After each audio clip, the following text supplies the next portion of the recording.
آموزشی تهران پایتخت دوره آموزشی PC و لپتاپ. در این دوره شامل 5 بخش هست توی این بحث آموزشی لپتاپ و بخش اولش مربوط به این باز و بسته کردن لپتاپ، انواع لپتاپ ها مثل سونی، مثل HP و ایسوس هستش که هر کدوم اینا مدلاشون با هم متفاوته. کارآموزان در این دوره میتونن باز و بسته کردن کامل این لپتاپ رو یاد بگیرن. مثلا به عنوان مثال ما در این دوره آموزشی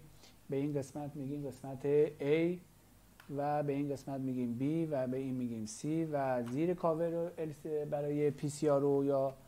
لپتاپ رو ما به عنوان D میشناسیم. یعنی به صورت اصولی شما یاد میگیرین که هر کدوم از این قاب‌ها با چه عنوانی تو بازار میشه فراهمش کرد. در بخش دوم قطعه شناسی هستش در انواع لپتاپ‌هایی که وجود داره یا PC که قطعات هر کدوم از قطعات الکترونیک کامپیوتری و یا PC چه کاری در بورد انجام میدن، مثل رم، مثل هارد و یا IC های مثل IC های فلش، IC های CPU در PC و لپتاپ کارهای خاصی انجام میدن. CD رام، بورد بلوتوث، بورد وای فای، تمامی این مراحل رو به خوبی یاد میگیرین که چجوری میشه اونا رو تستش کرد. در مرحله سوم بحث اسمبل کردن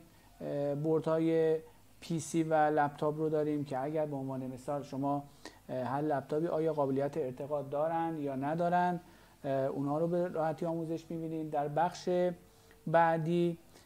قطعات SMD و دیپ رو ما به شما یاد میدیم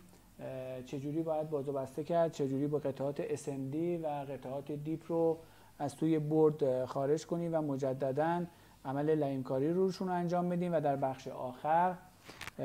بحث الکترونیک عمومی رو به صورت کلی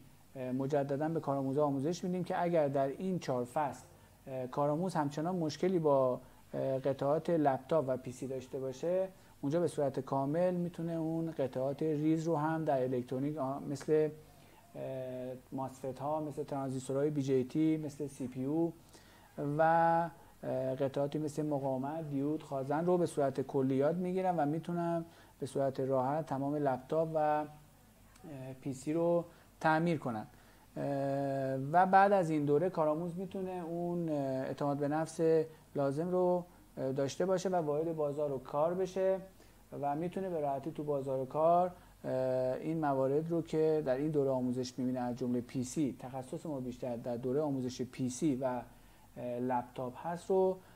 میتونه تو بازار کار انجام بده و به راحتی میتونه وارد بازار کار بشه و سرمایه اولیه برای بحث PC و لپتاپ تقریبا 5 تا 7 میلیون هستش که شما میتونید با این مبلغ اندک میتونید وارد بازار کار بشید و به موفقیت برسید. موفق و پیروز باشید.